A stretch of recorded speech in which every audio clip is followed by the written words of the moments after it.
Alien Covenant. So we, I don't know. Welcome back to the podcast, Spoilercast, Alien Covenant. We watched Alien Covenant. That's what happened. It's the movie.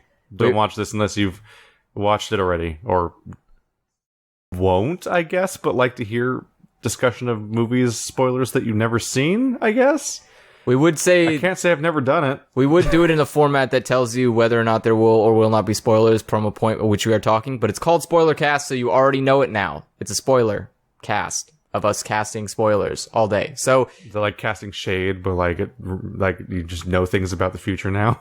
It's like casting shade, but less sassy. Yeah. But so welcome to the Spoilercast episode. It's like casting shade, but it's about casting disillusionment upon people. For Alien Covenant. Yeah, maybe. The new addition to the Ridley Scott franchise. It's his third one? His third one, yeah. It's the end of the Ridley Scott trilogy. Until he just becomes a quadrilogy. No, he's making more of these. Yeah, exactly. So, That's what I was saying, until it just makes it to longer numbers. Yeah, this is the third installment into what will become the new Ridley Scott never-ending fucking shit stream of Alien movies. And this franchise has gotten weird. In that partly because it ever became a franchise. Yeah, like, it went from like horror sci-fi to like, hey, now it's just a franchise about aliens. Yeah, it's not really horror anymore. It's just an action movie with aliens. You're gonna watch CG creatively made creepy blob monsters, and then a bunch of people are gonna die, and the movie will end. Yeah, and then another one will come out in a few years. So we start the movie as we do with every Aliens movie, which is we're in space already. We start the movie first with like learning about David. Is Aliens the only movie that ever visits Earth? Aliens doesn't visit Earth. In Aliens, don't you start off at a Weyland-Yutani location, and they're like, your daughter's dead. It's been tens of years. We're gonna send you on another mission for some reason. Like, no, don't do that. You're sending you on the mission. No, don't do that. We're gonna send you. I think that was on Earth. I thought that was on a space station. Might have been a space station. Maybe I just always assumed it was Earth because it was like, she made it back home, maybe. So, does the alien universe exist with no Earth? Is that the premise? Yeah, Earth exists. Because this one has him talking about it being a dying race, so at some point I'm like, maybe Earth's just gone at some point. No, Earth is like an endless number of offshooting weird colonies and stuff. When he's saying a dying race, he means that like there's nothing. There's like no hope. Because like fuck them. Well, it's that shitty like political thing of like there's too many people. There's not enough resources. We're all going to die down here, and so his concept is like, why don't we create a race that doesn't need the planet? Dun dun dun. Yeah. In any case, we're getting ahead of ourselves. So welcome. Let's get behind ourselves. Yes. So there was the first movie and then the second movie. Those are supposed to be the good ones. Ridley Scott movie and then James Cameron movie. There's very, Alien, very, very different. There's Alien, Aliens 3. People argue which one's better for massively different reasons between the first two. Because one of them's... It's like the difference between Terminator 1 and 2 in a weird way. Yeah, I mean, it's off topic, but like Alien and Aliens it's all on topic. It's the Alien franchise. Yeah, but like Alien and Aliens are two different movies. Yeah. They're two different genres. By different directors and different genres. Yeah, one of them's a slow build horror movie. Yeah. Where barely anything happens, and then you eventually kill the alien, and someone cares a little too much about a cat. Is pretty much my takeaway sometimes in that movie. I'm like, if you're a cat on this ship, you're fucking dead. I don't give a shit. I am not going in through any of that shit for you. I mean, it's more impressive that someone approved an animal to waste oxygen. Yeah, it's weird that there's a cat in that movie, but more than anything, I would never try to save that cat given what's on that ship. Yeah. Who would face down a xenomorph for a cat? Especially since, like, I don't think... Is it even Ridley's cat? It's just a ship cat, right? Yeah, it's just a ship cat. Like, it's not even specifically her. Well, it's the last remaining crew member, all right? God damn, Ethan. Well, like, they don't establish, like, a history between her and the cat to explain why she wants it so bad. So I'd be like, fuck that. I'm out of here. But that's some really... Like, that movie had some cool segments. Because, like, isn't the first one the one where she gets stuck in the same, like... pod or microchip or whatever as the alien at the end because it's still just not fucking gone. Yeah, like, that's the biggest nightmare. Yeah.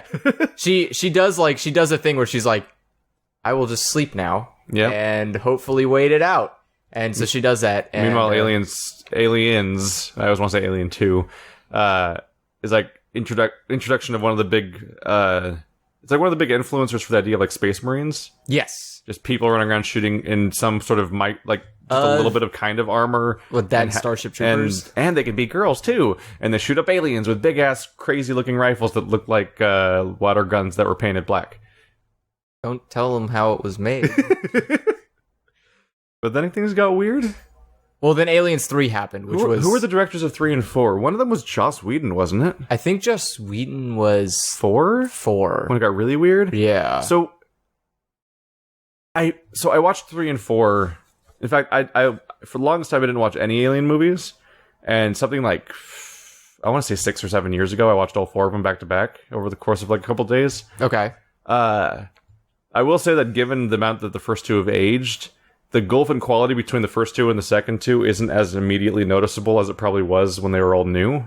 Yeah. But there's definitely like an impact that's lessened, and I can't tell if it's because they're way, way worse, or if it's just because the sequels keep retreading the same ideas, and there's just so little you can do with that at some point. I would say that it also, did people not get the memo that the fourth one's a comedy?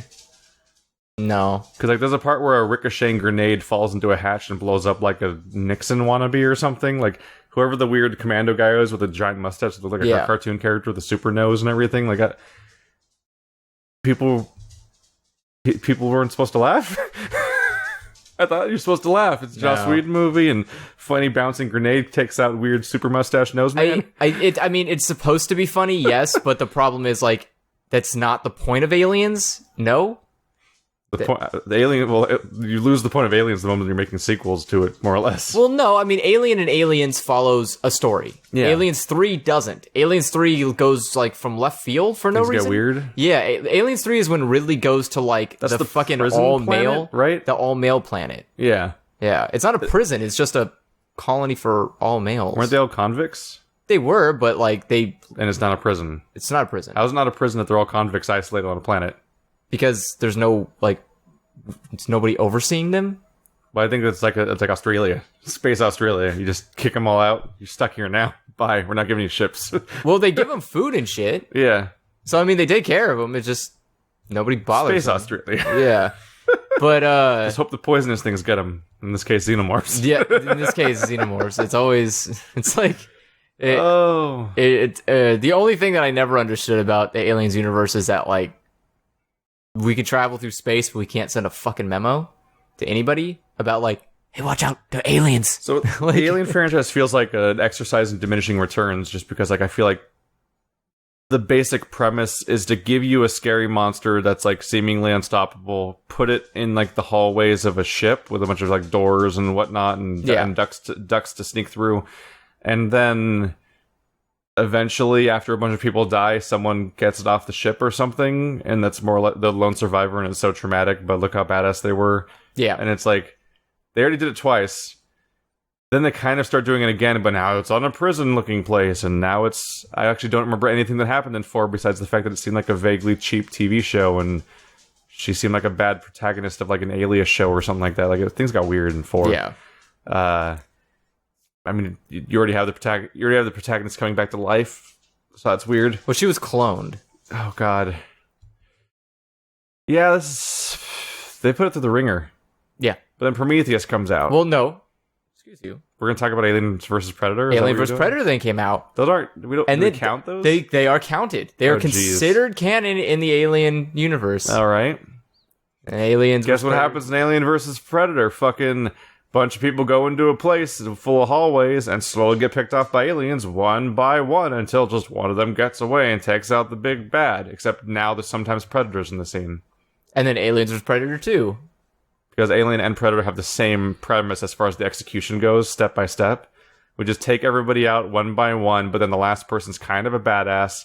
They usually have like exposed shoulders and they're using some big weapon that has like a strap. Well, not AVP. Yeah. AVP had like some woman. No, even then I think she had like no jacket on by the end of the movie and well, yeah, was, because like, running around with the tank top. Stranded in the Antarctic with no tank top. And she had like a burned forehead from the weird sigil shit. And she's Yeah. like, I got a super gun running through the Antarctic with the tank top. Yeah, they wanted these to movies do. love tank tops or topless people and stuff. They just want to do the aliens. Schwarzenegger, AVP lady, Ripley. Ripley's in a tank top by the end, right?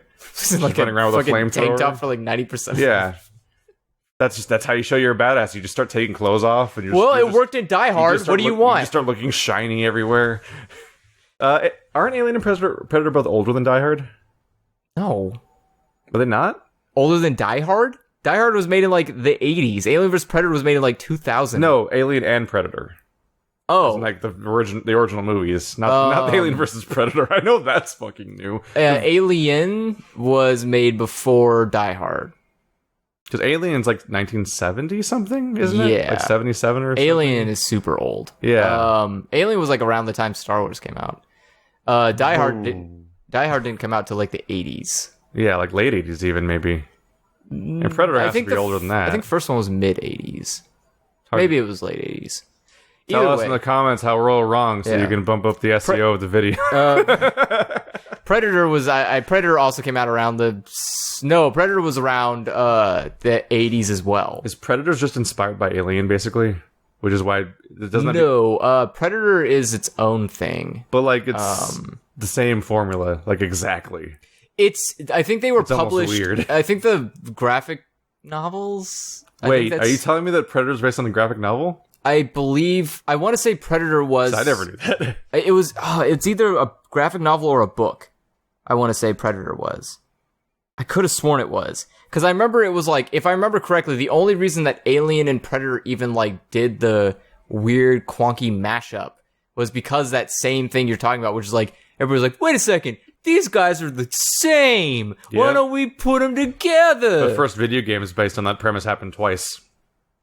Yeah. There's Alien versus Predator shooter, but then way before that there was the arcade game. Yeah. Which I used to play a lot. That was a beat 'em up? That's the one where you play as Schwarzenegger. That was Predators, the shooter one, yeah. And some vaguely Japanese heroine-looking girl that definitely wasn't Ripley? No. Yeah. Because Ripley wasn't anime enough? For their, like, probably Capcom-made beat-em-up. Yeah. Where Schwarzenegger was basically just Schwarzenegger, but not called Schwarzenegger. Or not called his real name, I don't think. Well, they call him the character name. Did they? But Ripley was not Ripley. She had, like, a ponytail, and she looked like a Street Fighter character. Yeah, she was just some chick. So AVP 1 and 2 happened. They're both garbage, but one's kind of watchable. They're both just dumb schlock. The first one's like Resident Evil movies, where it's like, yeah, it's fine. Fucking watch the stupid movie. Everything about it was stupid. But I can't even remember the second one. The second one was the Predator had the embryo inside of him. Yeah, and so then the hybrid was born at the end of the first one. Yeah, and then it was like literally AVP. Yeah, where it was like actually just aliens. Was there no humans in that movie? There was like I've never seen it. I think I don't know if I've seen it. I can't remember. If I remember correctly, I think the way it worked was that like Alien versus Predator Requiem. I'm trying to remember. Is what it was called. Yeah, I'm trying to remember exactly because it's been so long since I saw it. You know you have a shitty uninspired movie when the subtitle starts with the letters RE? Whether it's Revelations or Requiem or Reloaded. Rewind. Or Revenge. Like those are all the shitty ones you put in when you're just making your product because there's like a schedule. Yeah. You just got to put it out. Fuck it. What do we call it? Requiem. Because in the back of their head they're all thinking like it's a remake. RE, we're just recontinuing this shit. So like they all those really shitty recycled names always just slip in. So then after those Assassin's Creed Revelations. After those two shitty movies, then came Prometheus. Which I guess people said was okay. It is weird. So I had a really specific experience with Prometheus where I was watching it in the theaters and I was into it. Okay. And I was having a great time. Yeah. It's atmospheric and everything's crazy and all the alien shit's goopy and gross and weirdly convincing. It has action. It has suspense. By all accounts, the CG is really well done and like there's crazy shit going on and everyone remembers the C-section scene and like that generally like stuck with people. The only part that seemed overtly stupid while watching it is the same part everyone thought was stupid, which is the fucking donut rolling scene where the ship's somehow perfectly balanced on its side and rolling in a straight line. And most importantly, no one's running out of the way of it. They're like, I'm just going to run directly in the only direction it's going in. And go figure, fucking one of them dies that way. I'm like, wow. All that build up, like Charlize Theron is like one of the main characters of that movie. And she ultimately dies because she doesn't know how to run out of the way of something that's going in a straight line. It's not inspiring. Especially since wasn't she like almost an antagonist? Yeah, she was like slightly evil. The issue with Prometheus is that, So it was written by, if I remember correctly, like David Lindelof or something, like the people that made Lost. Okay. Which is really irritating because as it was coming out, it was like, ooh, Prometheus, what is it? Ooh, some sort of Ridley Scott movie. For the longest time, I think they were even hiding that it was an alien movie. Yes, they were. And it's like, ooh, mystery box. We learned this from J.J. Abrams when we worked with him on Lost. Everything has to be a mystery. And so much about the movie was about mystery and suspense and like, what does anything mean in this movie? Ooh, and by the end you finish the movie and you're like, everything was kind of stupid. Like, in the moment, the action scenes are happening and creepy things are happening. Like, yeah, this is freaky and neat. But the moment it's over, you're like, you think about all the questions the thing posed, and it's like, no, this was a stupid movie. Yeah. There's too many really dumb things and inconsistencies and questions that aren't answered and never will be probably, and awkward, pointless plot points and things that don't make sense when you think about them in the order they happen. And it's very up its own ass the way Lost was. Yeah. And that doesn't happen in this movie. No, it doesn't. Which is that's very refreshing. It's crappy on different levels, which is nice. This movie's different, and we're going to disagree on this movie, by the way. I imagine we will. Yeah, because you're mad at it, I think. I'm mad at it. I'm actually pretty chill. I'm legitimately mad at it.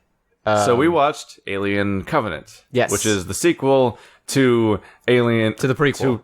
I almost said Alien, but you can't call it Alien. It's the prequel to Prometheus, which confusingly no, it's a sequel to Prometheus. Sorry, it's a sequel to Prometheus, which confusingly never features the word alien in its title, but the prequel to Alien, but also probably the prequel to whatever movie comes next that bridges the gap between this one and Alien, maybe, unless they make 7 more, who fucking knows at some point. The important thing really is... aside from the part where they're trying to explain the origin of literally the alien, you could put this in any part of the timeline and it would feel like... It would just feel like an alien movie. It wouldn't really movie. matter that it would happen before or after anything. Yeah. Just like how it doesn't really matter how most of the alien movies, what order they happen in, besides the fact they all have Ripley. Like, these ones all have David. Is basically it. Yeah. And is David the best part of the movie? No. Do you like at all Michael Fassbender in these movies, or what? I think Walter was the better. But do you like Michael Fassbender's part in this? Michael Fassbender. It's got to be a trilogy, I guess. Yeah. I guess he's the main character of the trilogy. Yeah, he's like the main character of the trilogy. I didn't really see that coming the first time. Yeah, Michael Fassbender is like the best part of the whole movie. He just does a good job of playing his two role. different characters. He did a good job playing 2 different characters, but he's also really good at just like being his character. Like, he's really good at being the character, which is just like a kind of a disconnected robot kind of thing. I knew he was great for this series the moment we started watching Prometheus, and immediately he's just alone on the ship just doing shit, and you're like, this is a really cool like performance, because you immediately pick up on he's almost certainly like an AI character. Yeah. And they're not telling you that at all, but there's just something really weirdly specific about all of his actions, and you're like, yeah, I like this guy, this is neat. Yeah. I mean, the movie opens up showing David and Wayland Yutani, like the Wayland Yutani. Yeah, the Wayland Yutani, I guess, who just keeps changing faces every fucking movie. He's actually played by the same guy that played him in the last movie. In the last movie, but not in Alien or AVP, so we'll just fucking... I don't care. Yeah, but they're at least sticking with the most recent movie. In any case... Because the new Wayland Yutani is played by Sam Rockwell, I want to say. I think that's who they used. So I might be mixing it up. So Papa Wayland showed up and was like, I made this robot. His name is David. He's basically such a narcissist and egomaniac that he needs to make life. So he's like, I'm going to make a super robot that's like alive, basically. Yeah, and so it's like, I guess his grand purpose in life was to figure out where life came from, because he just couldn't tolerate the fact that life was just happenstance. And to prove his point, he's got to make his own life in a way, basically. And so he made David, which is a character we met last movie, but we get this whole intro of David here. And then it just smash cuts straight to us being on this colony ship that's on like a 7-year trip to some distant location. Yeah. So it's 2014. Yeah. I guess. Sure. So it's just 2014. No, it's 2104.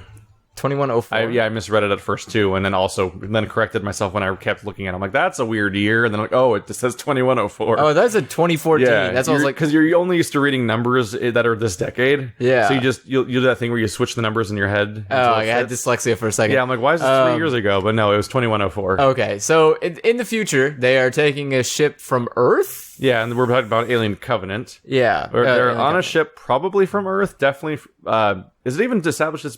I guess it must be from Weyland-Yutani because it has an android on it. Yeah, it has a Weyland android on it. Yeah, they're on a big trip, and once again we have the same scenario as last time, where an android is running the ship while everyone else is sleeping, and it's going on this little vacation. Basically. It's on a 7-year journey to Orion. They go colonize this place, but as per schedule, they have to recharge periodically with solar cells, and something goes wrong during that recharge that jeopardizes the ship and kills people. And by the way, James Franco dies immediately in this movie in the most baffling way. So he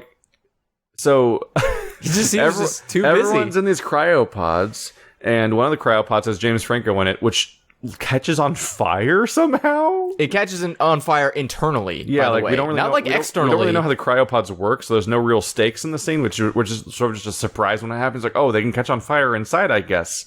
Maybe the part that makes you go to sleep by cryo. Can decide to incinerate their inside people or something. I guess that's what happened.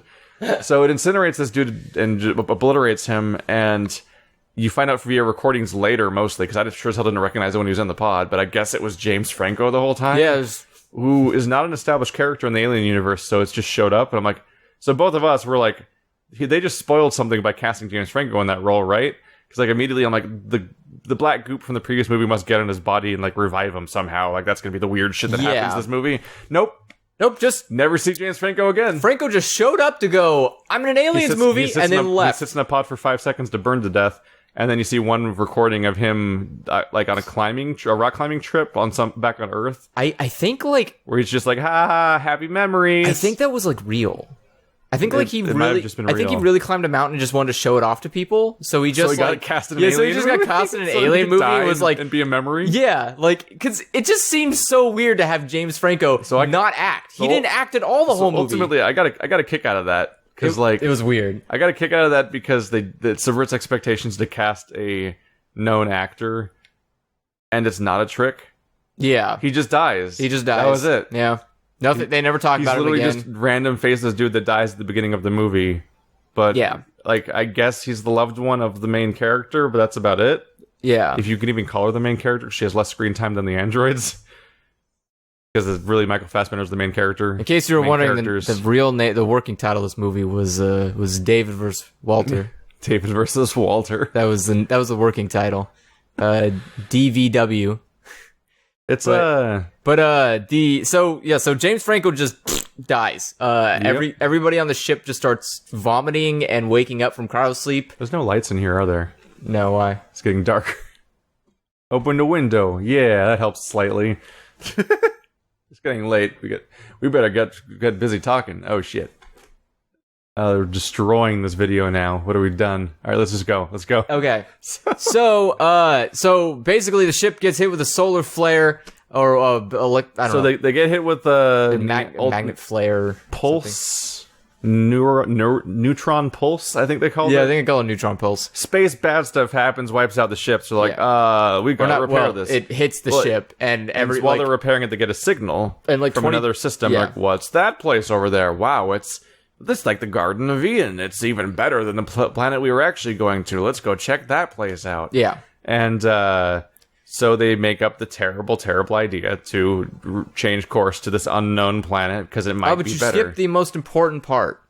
The most important part of the whole movie, Keith, was that our main character offhandedly commented that she and Franco were going to build a beautiful cabin on the lake on this new planet to Walter. She said something very specific of our main female protagonist character is that she really wants to go build a log cabin. Which her conversations about this log cabin take up more time than James Franco ever does in the movie. Yes, which is funny. So she tells Walter this, who reminds her like twice about this cabin. And at this point, we're both thinking like, Walter here is clearly David, and he's clearly masking his voice and changing his name and like luring these people to some horrible alien world for his fucked up experiments because he was fucking with everybody in the first movie and like just infecting people on purpose because he's just a dick. Yeah. So then we find out the transmission from fucking, I don't remember his name, but dude who shouldn't be in this movie. He's the guy. Speaking of James Franco, he's the guy from all those like Pineapple Express and like all the all the shitty like what's the comedy guy, glasses, chubby Seth Rogen. He's in the Seth Rogen movies. He's usually like the antagonist or the dick in every single movie. Yeah, he's just like the dumb guy. I generally can't stand him, so I was frustrated he was in this movie, but he actually does so little and has a little screen time that I wasn't as distracting as I was expecting it to be. Yeah, the only thing that distracted me was like his fucking cowboy hat. It just made literally and his name, Tennessee. It literally made no sense that he just feels like a Zombieland character. Like some fucking asshole on a spaceship is wearing a cowboy hat. Like nobody else in the fucking building was wearing a hat. No one even wore helmets. Like, why was he wearing a fucking cowboy hat? So we hit a point where instead of developing characters, every person on an alien cast now just gets one character trait. Yes. And so a lot of those character traits this time around was just that they were in a couple with another person on the ship. Everybody was a couple. Yeah. Everybody was a couple. You could divide the entire cast of the entire show down the center, and you'd get the couplings for all of them. Yes. It was actually kind of weird at some point how everyone had to be established as being a couple, to the point where midway through the movie was this one random guy that's never spoken before. This random soldier has one of the obligatory like an aliens coming at me type scene, and he like dies and all that fallout happens, and then like there's another guy that's crying over him, and you notice that the corpse is wearing a ring, and you're like, wait a minute, those two are a couple too? So just fucking everyone's a couple in this movie, even the two people that don't talk? Like, yeah. Come on, man. Yeah, is necessary to establish that everyone's a couple in this movie? These two guys were just a couple for no particular reason. Just everyone's a couple. Like, but they're not even like part of the colony? Is that the new creepy Weyland-Yutani schedule for like maximum like tragedy on all their fucked up ships? Yeah. Is that now everyone has to love each other so that it hurts more when they die? It's like a weird. It's almost like the movie was written by somebody who was like, you know what Hollywood needs more of? Couples. There's not enough of them. Yes. And for some reason. Yeah, and so as Keith said, like literally everyone is a couple. You can to the point where at the end of the movie, there's new characters that haven't been involved in scenes, like action scenes, really, and haven't really interacted much with each other. And they will, and the moment that it's time for them to be in danger of some kind, it's immediately they're put together in a way that clearly shows that they're a couple too. Yes, like all the way up to the end of the movie, they're still doing that with every couple of characters, so that everyone can feel sad when their partner dies. And so the day is saved ultimately by two widows. More or less, yeah. But let's go back to So they decide to reroute to this new system. Yep. And speaking of everyone getting one character trait that they have to really drive home, we get another character, because like the last 3 or 4 Alien movies always seem to do this. We get like this character where the whole point is that this person's a Christian, and let's talk about how Christian they are. What the fuck was the? I don't know. Like he even was just like, they wouldn't put me in command because I have faith. I don't know if it's had a purpose in any of these movies. Just all these movies have one Christian that can't stop talking about the fact that they're a Christian. And how, wow, that's weird. I'm a Christian in space, right? I'm like, no one's fucking asking you. Like, literally, like, you're the one that keeps bringing it up. It's getting weird now. Yeah, you're like a vegan. It's like weirder that he doesn't even make any comments in regards to the aliens at all. No. Like, there's never a time where he's like, he prays. Just every now and then somebody says something about believing, and you're like, why are we saying that again? Yeah, it's like, he never prays in the movie. He never says, like, we need your faith, someone says at one point the main character, forced way, because the main character's like, we need your faith right now, and he just looks at her and is like, I'll go get the missing lamb from my At some point, shepherd. we're like, we have to establish a Christian character, and then just constantly have every line of dialogue when they're in the room be a reminder that they're a Christian over and over again. I'm like, we get it. We got it. Yeah. You literally spent less time repeating the log cabin thing. And like the log cabin thing was also a weird forced detail, but like, sure, give them their character trait. Yeah, so a group, so basically 3 people stay behind on the ship, on the main ship, and the rest of the Woken crew go down to this new planet. Yep. So you have... Just to be clear, this is the This is the people that operate the ship itself, and meanwhile there are 2,000 colonists all frozen on the ship, all supposed to be going to the place. So all hoping when that the emergency happened, the crew woke up. Yes. And these are the people that are like, maybe we'll reroute everyone. That when they wake up will be cool. The fact that we changed their lives completely on a spur of the moment, but whatever.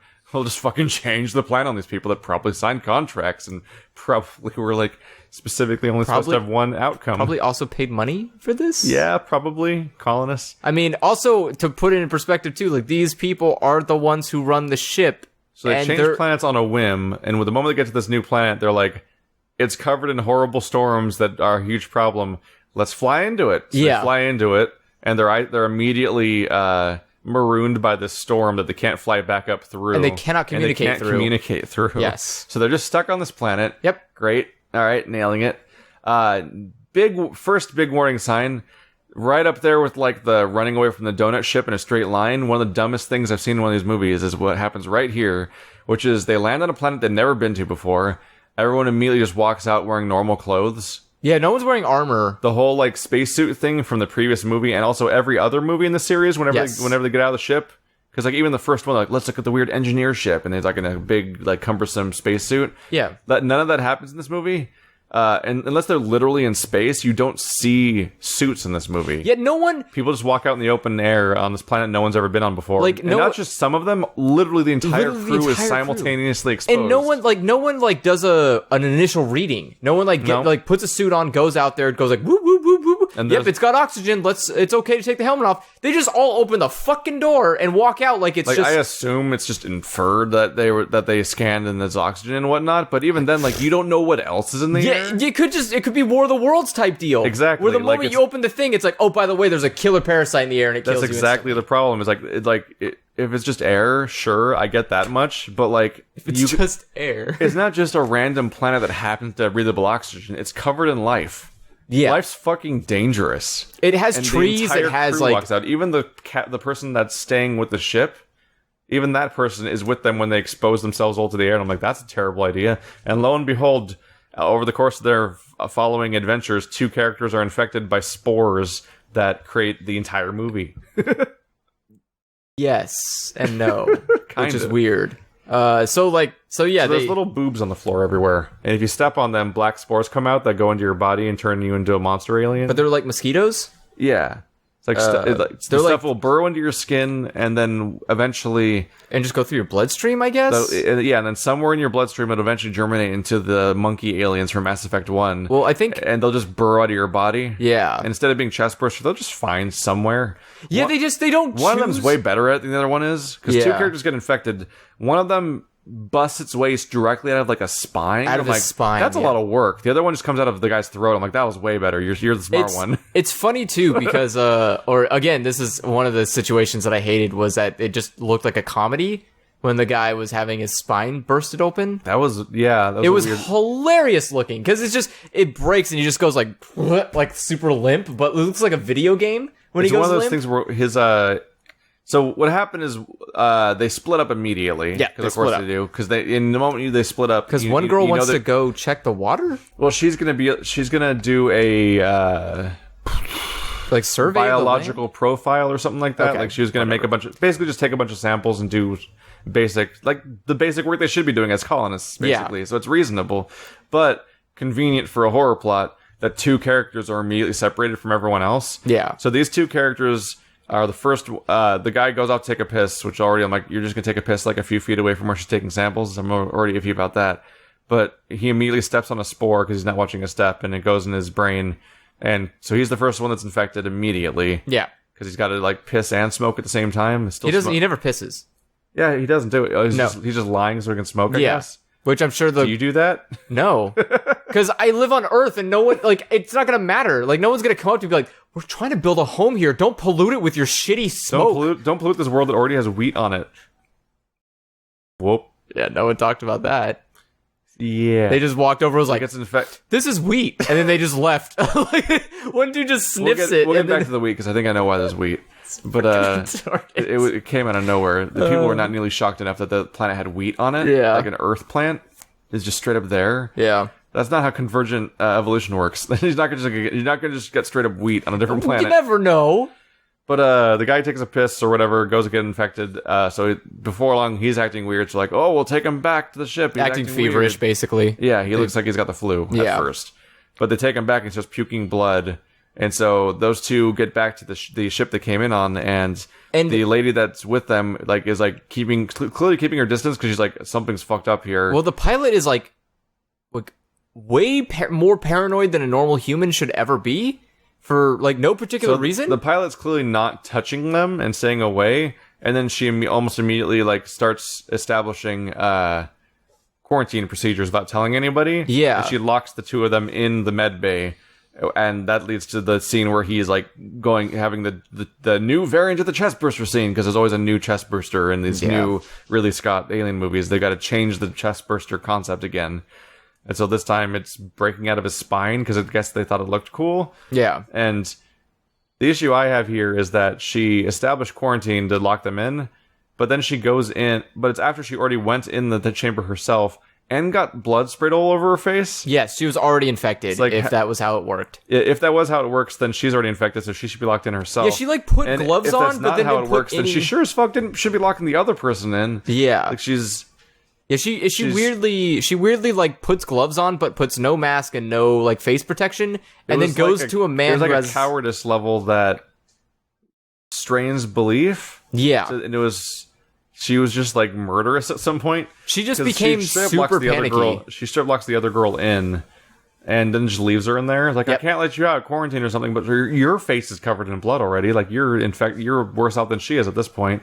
Yeah, and also, all the other girl had was, like, blood vomited on her shoulder. Yeah. But blood never got on any orifice on her body. It got on the shoulder of her clothes. Yes. Whereas the pilot or whoever was left back had it all over her face. Yeah, like, all over her face. But ultimately, our questions never answered as to whether or not that infects anybody, because... Well, it doesn't. The alien breaks out and kills the other girl that's inside that room, then breaks through the window after really awkward scenes where, like, the pilot, like, slips and shoots the ceiling. So and stuff. Both people slipped. Everyone keeps slipping. Everyone slipped in the blood because they just like didn't look down. It was almost like do it once and it's almost like, oh wow, tense moment for a moment there. But do it multiple times, it starts becoming like a Shaun of the Dead joke. It's a slapstick. Like, it starts turning into a weird Cornetto trilogy, weird physical comedy thing.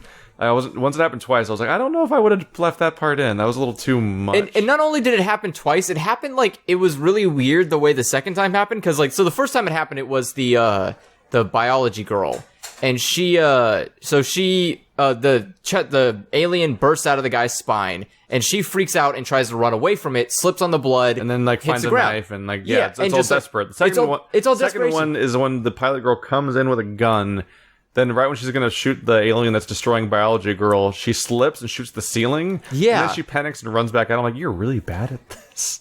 Not only that, it's really weird because she had a clear shot on the thing, but decided to like run at it. Yeah. Like so that she could then slip. Yeah. Because if you're she was walking so slowly. I guess the idea is her continued incompetence kind of helps justify her original bad decision to leave her in there because she's just that panicked, apparently, that she's useless. Because she was. I'm glad we made her the pilot. She definitely seemed like she was hitting the point where she was panicked to the point of uselessness. I don't know if she was the pilot or just the engineer. Like, she was just going to work on the ship. Well, no, she was the one that was flying the ship. Maybe, but I don't know if she flew the ship down. Like everyone could. Because her and Tennessee were married. Right, you're right. So they're both fucking pilot. Yeah, she is the pilot, basically. Yeah. Yeah. And no one got past the psych evaluation in this fucking goddamn expedition. Because she fucking can't handle stress at all. She immediately, like, it was just supposed to be a colony ship, not like... But, I mean, you had soldiers. Combat scenario. They had soldiers, they had guns. They do have a ton of weapons. So they knew there was going to be trouble. Or at least there could be a threat of trouble. This lady, the moment there was trouble, she fucking lost her shit, started shooting a fucking gun inside of a ship. She's just straight up not supposed to be one of the people that's ready for combat, though. In fact, as you pointed out during the movie, half the people that are supposed to be combat ready are like the exact people who immediately get infected conveniently out of the group. Yeah, all the soldiers get infected immediately. Start getting wiped out. Yeah. It's always the people that are like wandering off from the science stuff and like messing with spores. And I don't care about these nerds. They immediately get infected. The soldiers in this movie are like the geologists of the previous movie, or who just sticks his face in the weird like like the weird like the penis vagina nightmare from Prometheus that just goes down your throat through your mask apparently, and like that was they keep changing in every movie. They feel the need to. But so the girl. So far, no, I don't really have huge problems with the movie at this point. The only part I have so far that was horror movie shit where like people make a bunch of bad decisions and die. The only problem I had so far was just the way the girl reacted, because I thought it was just too much. For me, I just had some issues with convenience and the soldier getting it's a little silly that all the soldiers get infected first, and it's a little annoying. They're like, oh look, also convenient for the story. The lady shooting everywhere blows up the entire ship ultimately. Yeah. Which means that nobody knows what happened. So that entire sequence of events was purely for us and not for them. Yes. Because nobody learns from it at all. So we get to see scenes about how all this works. I'm also really glad that ship had just like exposed explosive material hanging out in it. Apparently, for some reason. Although she just shot a lot of places before she hit that one. You don't put like when you make a spaceship, you don't make the fucking fuel line like something you can shoot from the inside. Listen, Weyland-Yutani loves to cut costs. Have you seen how these movies go? Apparently he doesn't love to cut costs, because he fucking... he made a giant fucking spaceship. It's... Either way, so she shoots the fucking ship, it blows up on fire, everyone gets there and goes, oh no, my god! And from the ashes of this, one of the other soldiers... This happens while everyone else is getting back to the ship, but almost there, but they don't quite make it, and that's when it blows up. Oh, so everybody else was busy finding the ship that crashed previously. Yeah, what happens is the rest of the crew, while they were out, ended up finding the ship from the first movie. Yes. That the protagonist of that movie left on. A protagonist that I'll point out is not cast for this movie. No, but she was in it. Kind of, is she? Her face, or her body. I don't think that was her, though. It was her face. So in this entire movie, you never see her? You see pictures of her, you only see pictures of her. You see pictures of her and that weird rubber head that was on a table. And then on an audio recordings that you can't possibly really say are her voice. No. I think that actress is not cast in this movie. No, she's not. I think they just have the inference of her. I don't know if they just couldn't get her back, or if they just planned to kill her between movies. But she straight up dies between the two movies, which is a weird thing to do to your protagonist. Don't really know what happens to her either.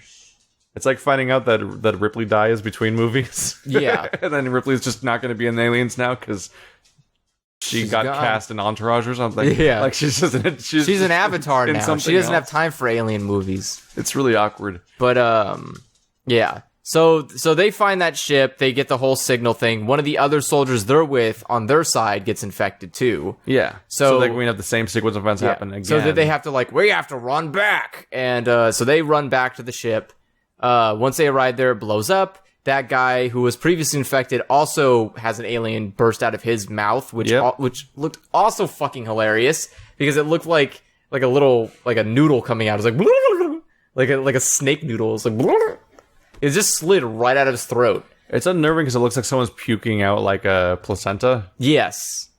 And so then it's really unnerving. Yeah, and so the difference here is apparently the spores are not aliens because they're like this weird albino. So I think the implication here is that. So at the beginning of the Alien franchise, it was just the alien. That was it. Just That was the xenomorph and nothing else. Yes. And as things went on over time, they started establishing slightly obnoxious action figure premises of if the alien's born out of a cow, you got a Taurus alien, just nonsense will happen. They adjusted here's the DNA dog of the alien, host. here's the predator alien and stuff like that. Yeah. And so Ridley Scott must have decided to do that in reverse now. So they're like, in the first movie, we're gonna have a giant nightmare tentacle monster infect an engineer, and then the chest burst out of the engineer will be an almost kind of xenomorph-ish thing. It's like trying to show evolution of the xenomorph. So they're trying to backtrack it from the other stuff until it leads up to being the xenomorph. Yeah. And so what happens here is some creature that, the version of this species that already lives on this planet is...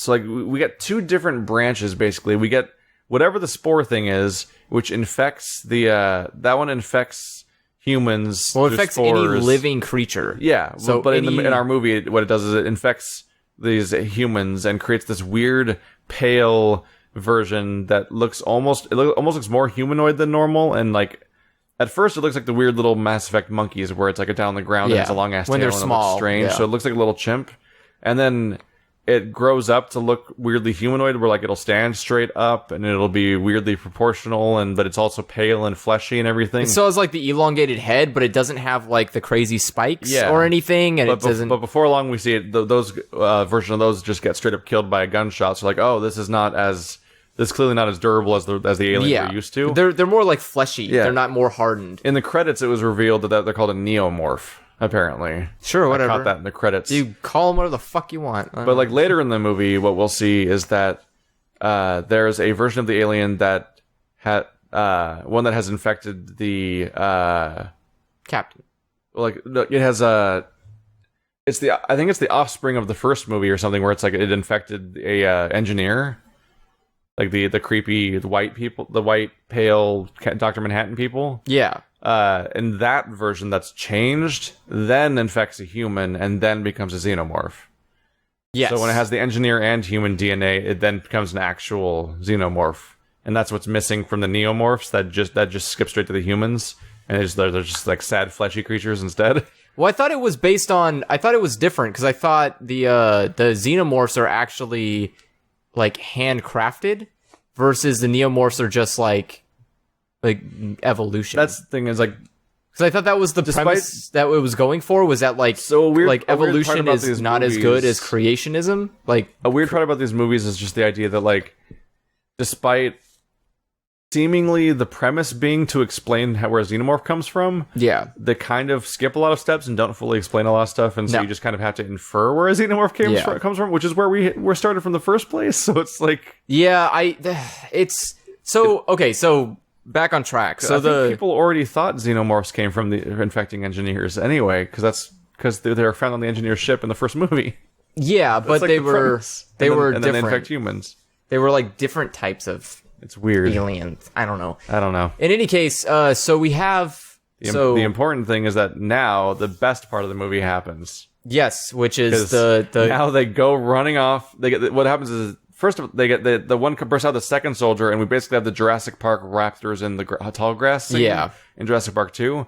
But a hooded figure shows up and saves them with a weird flare that apparently repels neomorphs.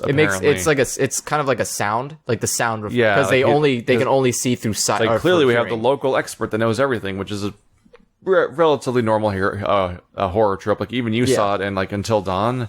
Did you play through all the Until? Yeah, like in Until Dawn, like, here's your grizzled veteran that knows everything about the monsters that just shows up to explain things. But the twist here, which is my favorite part of the movie, is that the veteran character, when they reveal themselves, is David from the previous movie.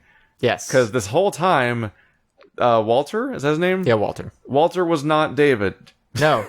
We thought, both of us, I think, thought it was David. Like, we both thought that he intentionally created the situation that would lead to all this happening, that he intentionally sabotaged the ship and intentionally like got them in harm's way and intentionally got them to detect that signal all so they could go here for his plan, because he just fucks with people. Nope.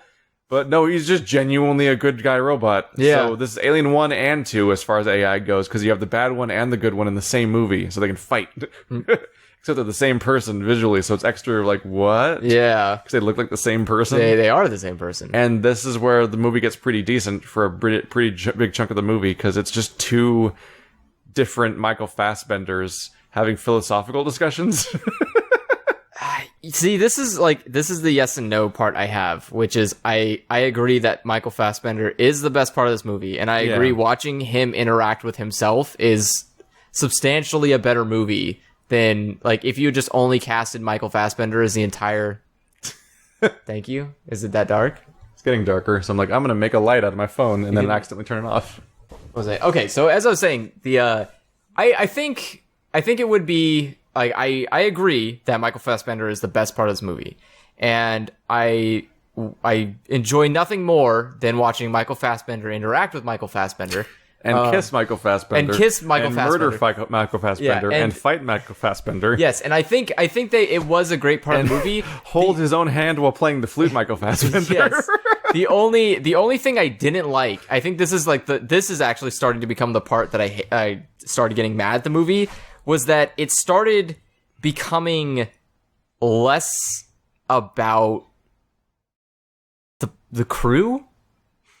So it started going downhill of like, all of these other people don't fucking matter. Yes. Yeah, so what was weird about this at this point is that you kind of often will have in a monster movie like this, opening scenes that establish like 2 characters' personalities. Yeah. Then some nonsense where like 3 more characters get killed off. Then you have the crowd that's isolated somewhere, and then you start establishing more of the personalities of people and developing them.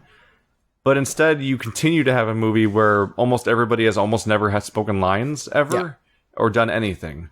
Because the movie is so focused on Michael Fassbender's 2 characters that it straight up won't give lines to people. Yeah. I think one of the guy is the Mexican guy that was like the lead villain character of like 2 seasons of Weeds or something. Like that one dude that's in a bunch of stuff. I want to say, yeah. And like he's just a background character for the entire movie until at one point his face gets burned and so they can show the acid blood because they have to show it in every movie apparently. And then eventually dies off camera.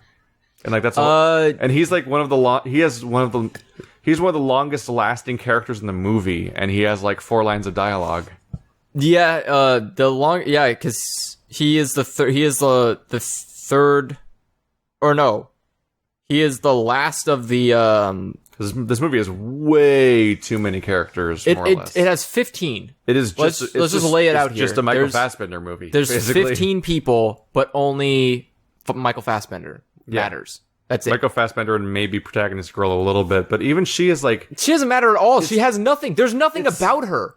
It's actually weird by the end. Like, was it in Prometheus? Was it Rooney Mara or was it the other girl? It was one of the 2 girls that's played the girl with the dragon tattoo, but I don't know if it was the English one or the Swedish one. I think it was the Swedish one, which is what was weird. Is like they got the non-English actor to get in, but she was clearly the protagonist of that movie. Yeah, she has so much screen time. I think she had a personality or something. It's been a while, so I don't remember the movie very, very well, but she at least was prominent.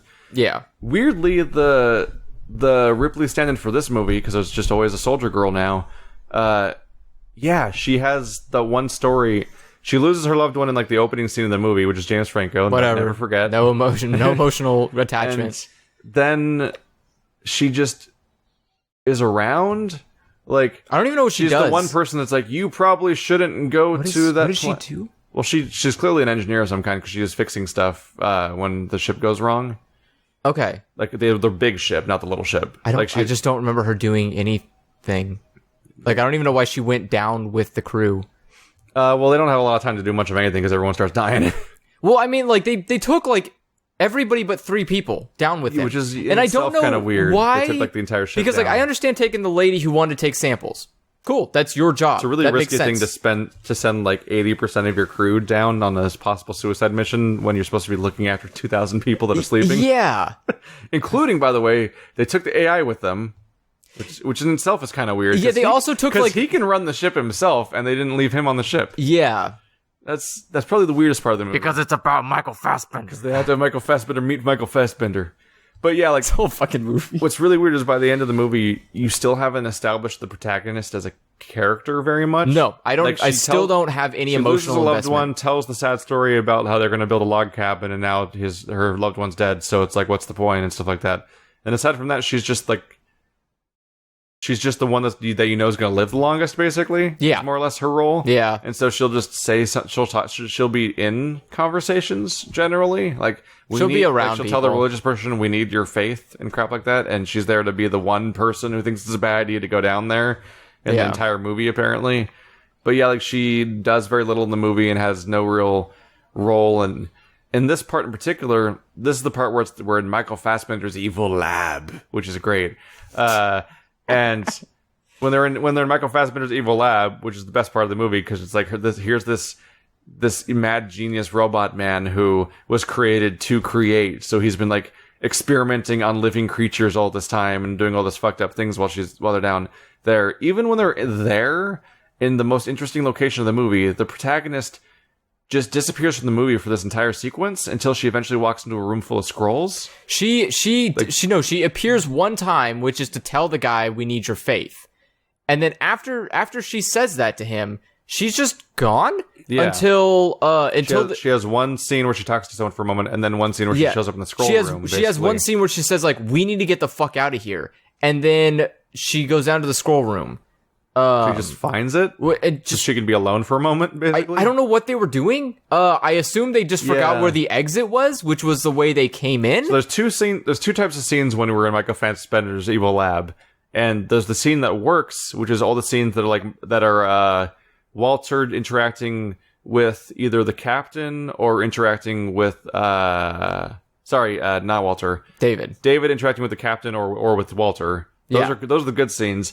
Other scenes are just random crew members in different parts of the evil lab. Yeah. And the problem here is you don't know how any of these rooms connect or where they are or where anyone's going. So it's just like you're just seeing random rooms over you have a crewmate that dies, and I don't like when she dies, it's like it's a scream, but it zooms out as if like she left her scream reached so far, but then no one hears her scream. Yeah, but I was like, where are you? How did you ask Michael Fassbender? She found a cave shower? Yeah, she like asked, I guess so that she could die in a cave shower. She just asked David, like, hey, where's your bathroom? And he was like, oh, it's all the way at the end. It's over there in the columnar jointing room. Yeah. That entire room is full of columnar jointing. Did you see that? Yes, I know. Hexagons, just hexagonal pillars everywhere. I'm like, it's everything. It's in every movie. It's in every game. I think I just watched the last Resident Evil movie, and there's one of the climactic scenes at the end. There's a giant cave room. And it's so dark, especially on the shitty screen, because we were watching a shitty screen like yours, where the contrast is fucked up and it's too dark when it's dark. I'm pretty sure that room was columnar joining in every direction, too. It's just fucking everywhere now. It's in every game, every movie, every RPG, fucking everywhere. Fuck it. They're fancy rocks. We don't need ideas no more. Fancy rocks. But, so the lady goes off, dies in, Once we're in Michael Fassbender's evil lab, there's two things that have to happen from here on out. One, Michael Fassbender has to say philosophical things to people, which just keeps quoting It takes things? 2 forms, which is that it's David interacting with Walter to being all philosophical about their creation as machines and how they're different from each other and stuff like that, because he can't create. David can create, Walter can't create, because they were scared of the creating ones at some point, so they made him not do that no more. I wonder why! And in a weird condescending way, David has an American accent. I mean, David has a British accent, and Walter has an American accent, and he's the one that can't create, and he's the one that's supposed to be the dumb, simplified one or whatever. Yeah. He talks about duty, and he's all militaristic and shit. I'm like, I feel like you're jabbing at something here. No.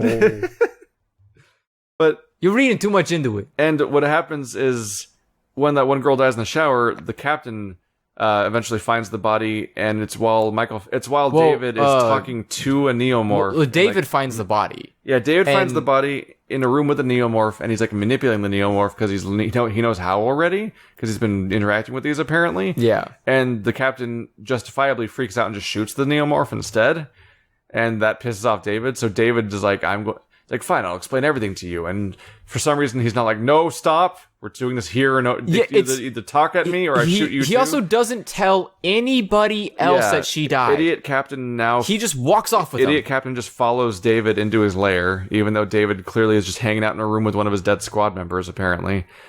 And this leads to David luring him down into his creepier part of his lab, because Walter just found like the pretty part of his lab that's all like sketches of autonomy or like musical instruments and paintings and shit like that. Like oh look, it's a creator bot doing nice things. Isn't that nice? But he takes David, and David takes the captain guy into the terrible part of the lab that's full of like dissections and monsters and shit. And you can see all these different pieces of the xenomorph, neomorph, whatever the fuck. And it's like that you can see one of the tiny babies is on a cross, which is fucking like, I get where we're going in here. You take the religious guy into the room when there's a xenomorph on a cross. What the fuck?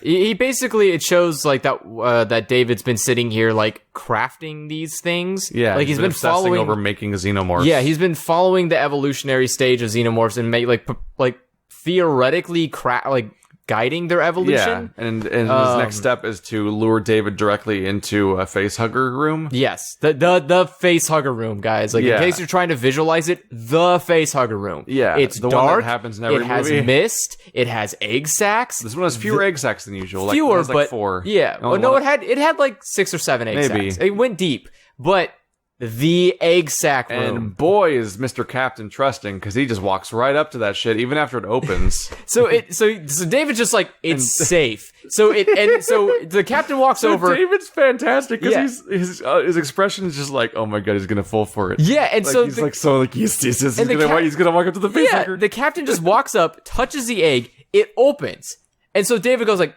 nothing wrong with that. David and Walter are fucking awesome. Yeah, and so the captain just goes like, I'll trust him, I guess. He just and then looks right into the facehugger. Puts his face right in front of it, and then, like, because all of the audience members are supposed to be completely shocked by this, a facehugger pops out. Yeah.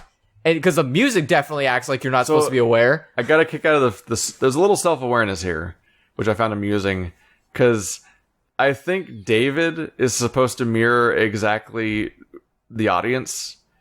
Because the audience is like, oh, he's gonna get the face hugged, because this movie is built on the idea that you're nostalgically going after the old Aliens imagery. Yeah. Which is why it requires that there has to be a face hug scene, there has to be a chest burster scene, somebody has to get killed by the mouth that comes out of the mouth, and somebody has to get at some point you have to show the acid blood at some point. Yeah. Every single thing is it's like a checklist happening by the end of the movie of everything they have to show.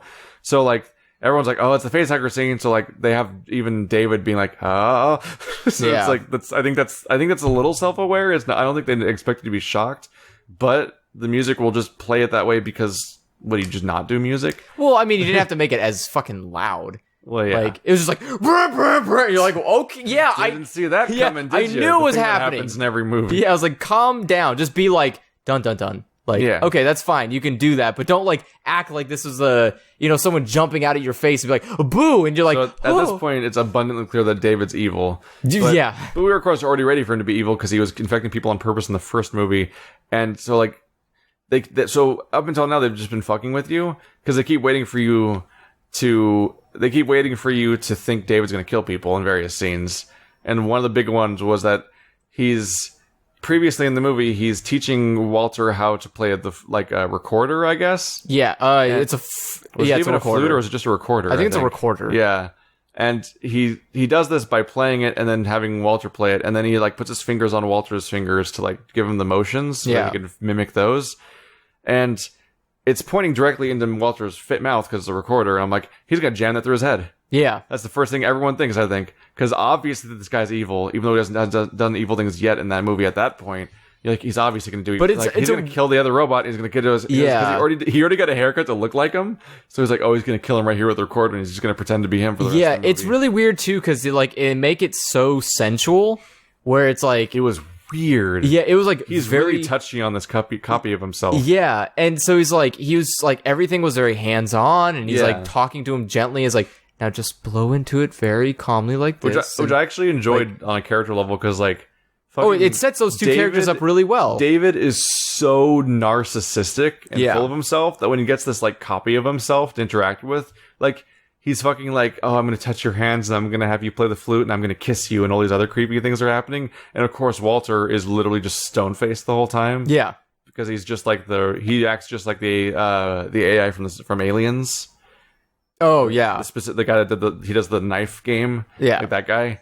He's just stone faced and just there to do the thing he's supposed to do, and that's it. And that those two characters interacting is great. I could watch a whole movie of that. Yeah, and I think that was what they wanted to do, but then the studio was no, you have to have people. They did it at the cost of the rest of the movie. Yeah, because they focus so much on Walter and David. There's no other characters. Yes. in the movie. Yeah, so you don't care about anyone ever. You don't care or relate. This movie does not have a Ripley. No.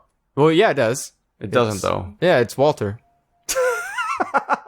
Who dies off screen? No. Yes. No, he doesn't die off screen. He just gets left behind.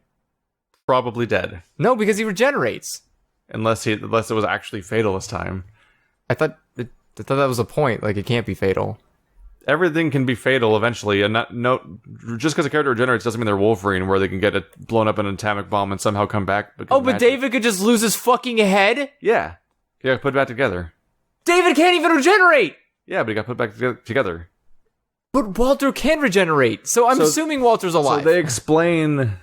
I mean, I want to see him again. It'd be great. But they explained that Elizabeth from the previous movie, I should say, but technically chronological first movie too. Whatever. She put back David back together between movies. Like fucking Humpty Dumpty, somehow. I guess. Just and had body parts lying around. And he looks flawless, I guess. Yeah. I guess I must have found his body in that one, which was inside the rolling donut ship, because it was inside that before it rolled. So it's just fucking somewhere in there, because that body took a beating apparently. But he looks perfect in this movie, I guess. But yeah. He at one point he jams something into David to disable him, and it's supposed to. It's a knife. He jabs the recorder as expected. Yeah, but in a later scene into Walter to disable him. But it's revealed that Walter's upgraded, so instead of just killing him, like he just gets over it and comes back later because he just grows back. Except for his hand, and he starts. His hand never comes back. Well, that's a lot. That's complicated.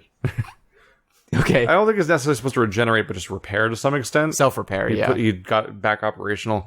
David tries to take out Walter because he's betraying everybody now one by one in dark rooms. But psych, fucking Walter's hard to kill, so he just comes back. Yeah. But the moment that those two are fighting each other one-on-one, and then it cuts away. The only possible outcome of that is that because they look alike, David's going to be the one that ultimately joins the crew. They build it up. They build it almost up too much. Yeah. Because like cutting the hair to be the same, they look the same, and obviously David is like mentally ill and insane. Yeah. And you just it goes this whole way that even when they're fighting, the last scene you see is like is David like reaching for a knife when Walter's sitting on top of him punching him. Yeah. And so you just sit there and you're like, oh no. I wonder if David took his place. Because the moment you meet David and Walter, you immediately know that David's going to replace Walter. Yes. Because it already happened. For the viewer, mentally, you already confuse them with each other. Yes. Like we already fell for it, so of course everyone else is going to fall for it, and that's going to be the plot. And I think ultimately, there's dumb moments throughout the movie, but I think one of the biggest issues I have with this movie overall. Because I genuinely, I had a fair amount of fun along the way, and it was fine, generally. It was fun, But I think the biggest complaint I have about Alien Covenant is that it's just a retread of the same movie again. They keep making the same Alien movie over and over again, more or less. And it's so obvious what's going to happen that nothing's really surprising. Like, the only surprise in this movie was the fake out of, oh, by the way, David's actually a separate character, and the character you've been watching this whole movie was actually just an identical robot. Yeah. Like, that was the one surprise. But throughout the entire movie, fucking... At the beginning of the movie, they explain the log cabin story, and I'm like, wow, that's a weird character trait to establish, considering this character has no other character traits. And the moment David and Walter in the movie, I leaned over to you and said, by the way... I'm like, fucking David's gonna replace Walter, and they're only gonna know that it's actually David because he doesn't know about this log cabin story that Walter was told. Yeah, Keith said, that's what happens at the end of the movie. I'm like, God damn it. Keith said it to me the moment that the moment we found out that David and Walter went the same person. Yeah, he was just like, I guessed it halfway through the movie, and then lo and behold, the exact scene happens. That's the exact. That's the last conversation that happens. God. Damn it. And because it's xenomorphs and because it's a prequel, that xenomorph has to happen.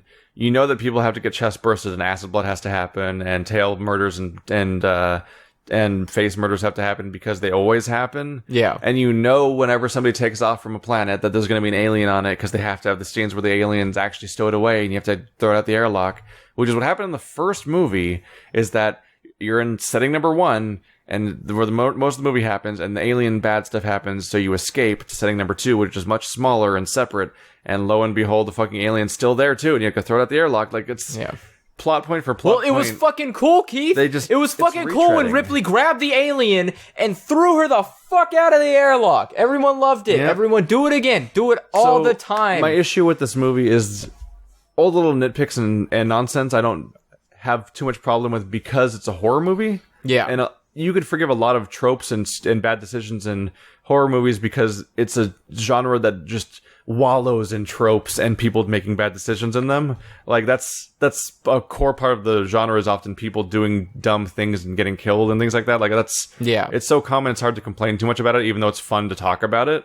But this is the fucking Force Awakened of Aliens franchise. It does feel like that, because The Force Awakens was just, here's all the things we have to check off. we have to have Chewie and we have to have Han. Here's the Millennium Falcon. Here's a new evil Jedi with a black helmet and a red lightsaber. Here's another Death Star. Here's this is pod racing. Here's a desert planet that somebody was marooned on, and they're eventually going to find out they have a destiny. And like every single fucking thing from the main trilogy has to be condensed into a movie. And this one did that too. Yes. You have the good robot, and you have the bad robot, and you have dismembering of surprise robots. You have the Facehugger. You have the acid blood. You have all the airlock. You even have an alien being fought with heavy machinery claws. Yeah. Like, because Ripley was in that one big yellow robot that one time, so this time they use a crane to crush an alien and grab it, and like, every single thing, like, this movie has one interesting thing to do that's new, which is creepy mad scientist experimenter robot. Yeah. But the beginning of the movie and the end of the movie are both just alien. Yes. Again. Yeah. And it just it's like never gonna change. It's like how the Avengers movie was just like every other superhero movie in the franchise, except in the middle there was the part where everyone's hanging out in a ship and having like Joss Whedon dialogue with each other, like it's Firefly. Yeah. Except in this case, it's a cool mad scientist robot, and then it goes back to being the thing that you're super familiar with to the point where it's nauseating and boring. Yeah, I think one of the things that made me the most upset was that xenomorphs weren't a threat. They were a threat because they kill everybody, but they also die really fast. That's the thing. They kill a lot of people, but they weren't actually a threat to people. People were just fucking idiots. That was the difference. In Aliens, they were a threat because people were ready for them and fighting them, but they just would not fucking stop. Yeah. They were this horde of like unkillable monsters that were just a pain in the ass. In Aliens, it's definitely not Alien 1 where everyone's struggling to take out one thing and they can't figure out how to do it. Yeah. Like in this one, it's literally just various morph type things die like 5 times. Yeah, basically. But the end of the movie is literally her and fucking stupid ass walking down a hallway. They're walking down a hallway and she's like, "Close this door, close this door, close this door, close this door." No threat whatsoever. She gets all the way to the fucking room she wants to be in. She says, "Oh, could you open the door and let him in?" So she opens the door and lets him in, and then immediately goes like, "No." So that's probably the worst part of the movie is the moment they get off the planet. Yeah, because once they honestly, the claw kill was cool enough that could have been the end of the movie. Yeah, the claw was alright. It was fine. I think it was kind of dumb that, like... It was kind of obnoxious that they established one xenomorph, and then you kill it with a claw, and it's clearly dead. Yeah. And then another one shows up, and you're like, when did you have time to infect another person? When did that happen? Yeah, I don't know where that one came from. Also, I was really upset that... I guess the implication is that when it was on the other guy's face for, like, 4 seconds, it already impregnated him? Yeah. That was fast? Yeah. Why did... No, it happens instantly. The moment that Facehugger... So I guess the moment it's on, you get impregnated, but then the follow-up stuff is supposed to just pacify you? So because they got it off him immediately, he wasn't pacified, I guess? Well, because what it does is it's supposed to hold your neck, and then it's supposed to stick a dick down your throat. Unconscious, basically. Yeah, it's basically a thing from Prometheus. It sticks the vagina dick thing, sticks it down your throat, shoots an egg down. And it's supposed to knock you out. And then it's supposed to, choke you to death. So it's supposed to, like, choke you out until you pass out. Not to death, because they never die yet. Yeah, sorry, not to die. They knock them out, yeah. Chokes them. So the guy from Weeds doesn't quite get killed, doesn't quite get knocked out, so he's they do the thing where they cut the Facehugger off of him, and then acid blood. But then they cut it off him, so he's that's where the second alien came from, which is immediately huge. Which happens off screen, by the way, so the viewer has no fucking idea where it happened. So really frustrating things happen off screen in this movie, because they're supposed to be surprising, I guess, which is that the David versus Walter thing, which is the most interesting plotline of the story, ends off camera. Yes. They're struggling, and then you cut away, and then you just later you see... Because you had to do the reveal. You later see David pretending to be Walter, which there's no reason to keep it a secret from us, because obviously we already know, and we can just watch them not know. It's fine. We're adults. But also, yeah, when the guy... when the guy from... I think it's the guy from Weeds. I'm going to sound like a racist otherwise. He's the only guy that survives besides the main girl getting off the planet.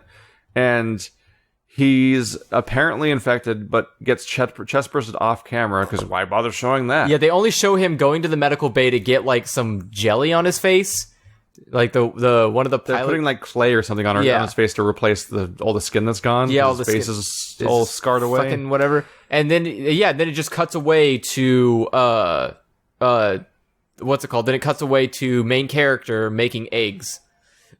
It definitely making eggs. That's all she was doing. It just cuts to her making eggs, and then fucking dumbass comes in and says like, "Those are looking good," and then it was like, "Okay," and then they hug, and then you kind of just go like, "I guess you're both sad." And then it goes like, "Hey, there's an alien on the ship." And so it was like, "Oh, okay." And so they just run to the fucking bridge, and then fucking David is there, and he's like, "There's an alien." And it was like, "Where is it?" And he's like, "I don't know. Let me find it." So I think the movie would have been better without any of the ending stuff because it's so rushed and awkward. Yeah. Because what happens is, like they all try to get back to normal, and weirdly, despite the fact that we've just established a connection between Walter and the main character that I can't remember the name of because she doesn't matter. I don't remember her name. She completely fails to ever find out in this part of the movie that that's David. Yes. Who has a hand, by the way, and looks different. No, he's missing his hand. And is... No, he had his hand. They zoomed in on his hand to specifically show that he's got his hand. Like, whoa, look at him having a hand. No, I thought they showed him having a stump. Maybe it went too fast. I'm pretty certain he had a stump because I remember seeing it and going like, "Oh wait, he cut off his own fucking hand for that?" Weird. That's really weird. I think they made the mistake of when they zoomed down, they show his hand. They show his hand and his stump. The mistake is, but you mistake it. It's such a fast cut. Yeah. That all I saw was the part where it's trying to show his hand, which is the wrong thing to establish. So that's not very. That's not. It's also there's not like an angle you can show it because it's not like he's a robot. His hand takes up like half the frame. Yeah, but I'm saying like he's a robot, so it's not like his hand is sitting there like gushing blood constantly. No. So like it just shows but it's not really a stump because he's still wearing a jacket. But even then, like his hair's longer. Yeah, but I'm saying you just see him missing.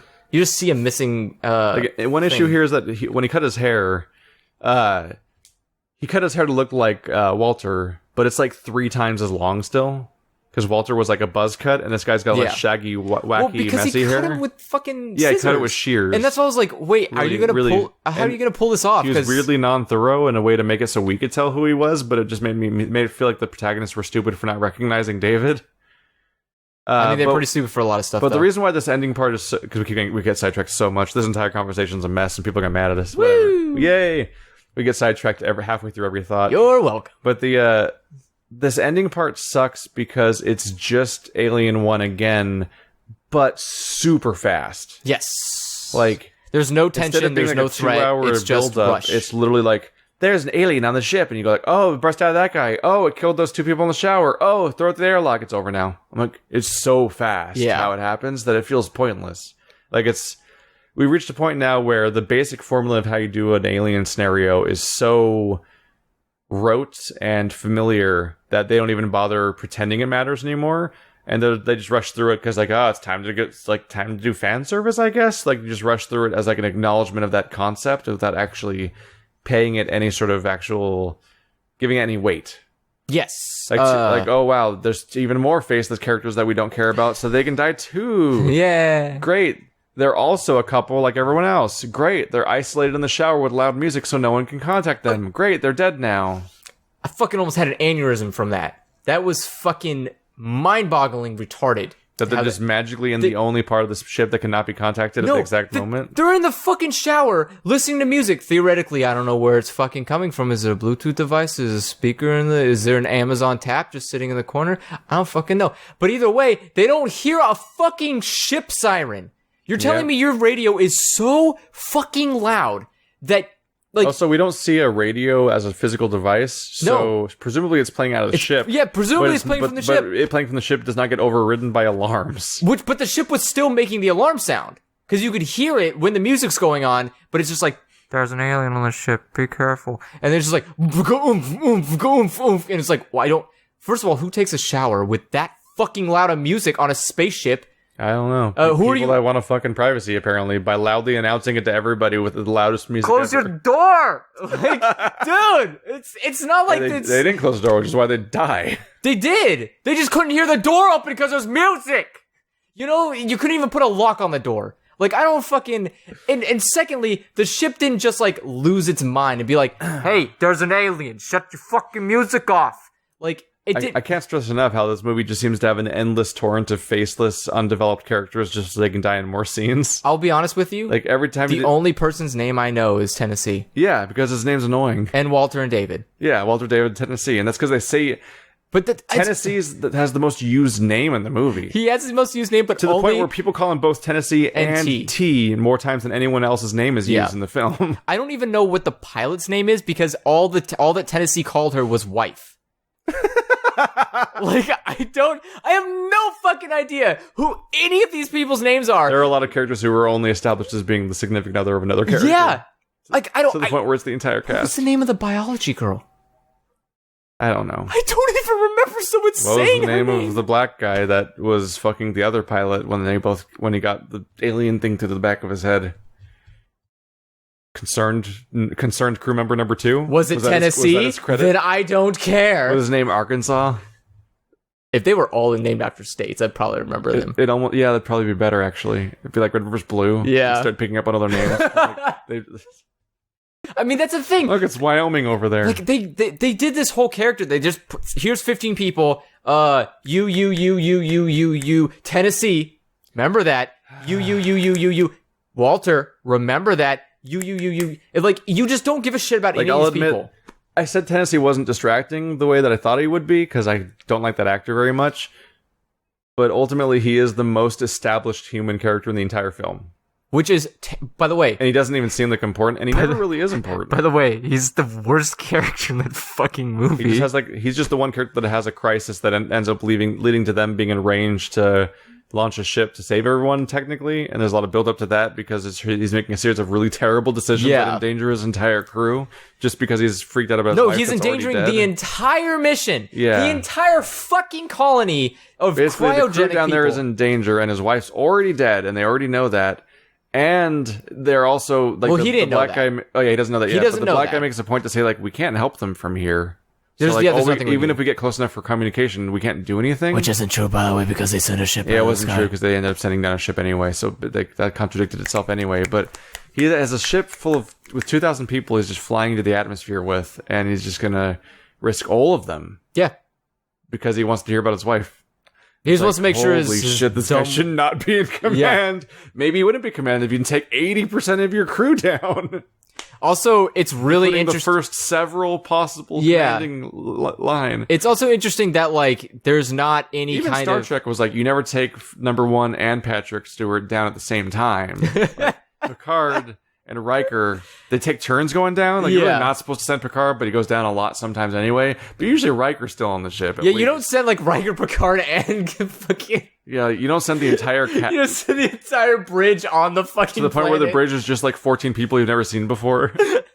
That's what happens in this movie. It's like, I didn't even realize that. I thought he was next in command. I thought so too. Until the main character girl until the main captain dies. And she's the new captain. Yeah. I'm like, oh, you were the next in line? Why were you down there? Yeah, I thought that was mind-boggling. Like, maybe this guy's making all these terrible decisions because he's like the 7th in line for being captain and shouldn't be in this situation. And it's also more appalling that it's like, who's first in line for being captain, Keith? Oh, James Franco. The guy that... Right, he was first in... No, James Franco. Yeah, James Franco's the fucking captain. James Franco is the captain. Who just died. So we have no idea what kind of character he is, what kind of captain he is, why he was chosen. I forgot about that. All we get is second best, which is the fucking Faith guy. Which, by the way, this felt weird because during the movie we saw a trailer for the third Apes movie. And so it's weird to have James Franco show up in this movie. But yeah, I don't know what they were going for, really, Scott, but like... I don't know what you're trying to establish about your captain, but it's really weird to establish that your captain was played by James Franco, because all of his characters are the same, and James Franco should not be the captain of a ship. That's a real bad decision. Yeah, I also don't understand like what. No, we got to stop unless you have something really big. No, the only thing I would talk about this forever, and we really shouldn't. It shouldn't be gone this long. It's not bad enough to be going on this long. It isn't. I would just say, I guess closing statement would be, I personally would not watch it again, but I would watch it if it was just on for some reason, but I would never seek it out again. Which is the same thing I said about Prometheus and even like Avatar. Is like it's a movie that where you can just kind of.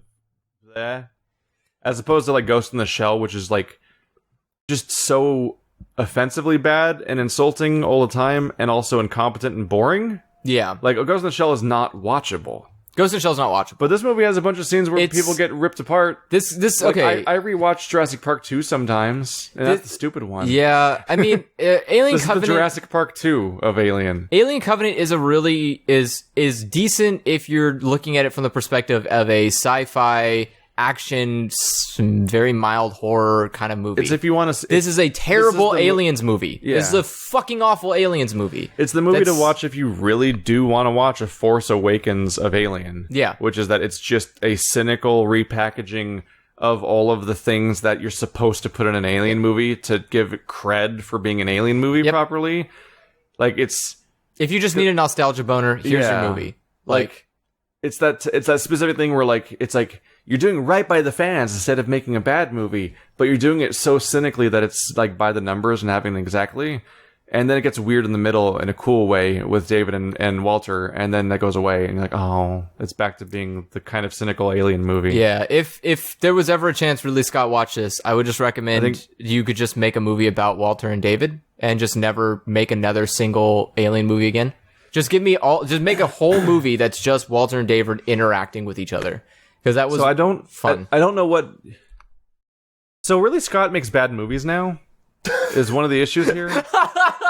No, like, he's this visionary director. He was this visionary director that made Alien and Blade Runner and stuff like that back in the day. But for a while now, he's been making bad movies now. Like, he's been making like Gods of Egypt and shit like that. Michael Bay was like that too. Michael Bay never made good movies. He just made popular movies. Excuse me. He made better popular movies like Bad Boys and shit. Armageddon was never made. Movie. I don't want to close my eyes. I don't want to fall asleep. Was that Michael Bay? Yeah, that was Michael Bay. How dare you? I always mix up my Armageddon with Michael Bay versus that other guy that did like Independence Day. And does the movies where he always blows up a landmark in every movie. Yeah. Like, they could easily think that that's an Armageddon guy. Same difference. Still weird how he made Ben Affleck get new teeth for that movie. Weird detail. Either way, but like, Ridley Scott makes nowadays. Ridley Scott makes stuff like Gods of Egypt and shit now, and it's like really unfortunate. Is he making the new Blade Runner? Yeah. No. Oh God. No, I don't think so. I don't remember seeing his name attached to it. I guess either way, it'll probably be bad. So it'll still be bad regardless. But so like, he's making movies for the wrong reason is part of the issue. Because he needs money? So, like, I think Alien is one of the few things he's kind of comfortable with, so it's higher quality than some of the shit he's been putting out lately, because he can kind of go back on a formula, but he's making them for the wrong reasons. Last time, he paired up with, like, the guy that made Lost, and made a shitty mystery box movie, so he's collaborating with the wrong people, and it's just a mess there. This time, he's like, well, people got bad about that movie, so I'm going to just cynically give them exactly what they want. It's just gonna be exactly Alien, but also that one thing they like from Prometheus, which is David, and those two things are the whole movie. Because I'm only gonna do what things that I already know work, and that's it. Yeah, so it's like, it's cynical, and it's just, this is not the right way to continue a franchise. Is to, like, he's making all the worst decisions, kind of, and it's unfortunate. I wonder if he will, if once the third movie comes out, if he'll just step away from it. Maybe. At least it was interesting before, when every movie was made by a different director. Yeah. And just like, what the fuck's gonna happen? Who knows? It's like Doctor Who for aliens. Yeah, giving one director control of an entire franchise, I think, is actually how you destroy a franchise. There's something that feels wrong about a franchise where he made one movie, then 3 other directors made one movie, and then he's like, no, this is mine again. Yeah. It's the same thing that happened with George Lucas. Yes. He made A New Hope. Then different directors made the next 2 movies. He didn't direct either of the sequels to Star Wars. Yeah, no, he didn't direct He worked on them, but he didn't direct them. Yeah. And other people collaborated with them like crazy. But then he's like, no, it's my franchise again. I'm going to make my prequel trilogy. And that's somehow exactly what's happening with Ridley Scott. With Ridley Scott. Yeah. I'm going to make my prequel trilogy to that series that other people have made sequels to.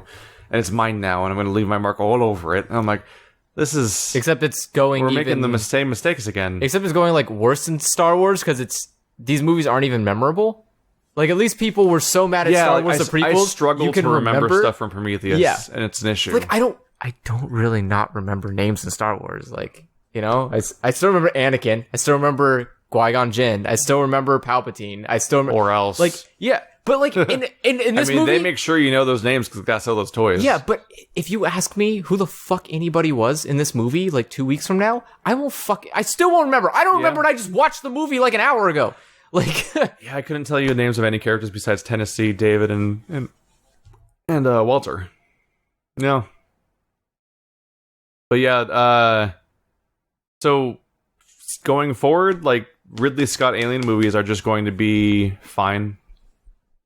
That's their peak of quality they're going to be at from now on. They'll be passable, and they're probably going to flatline there.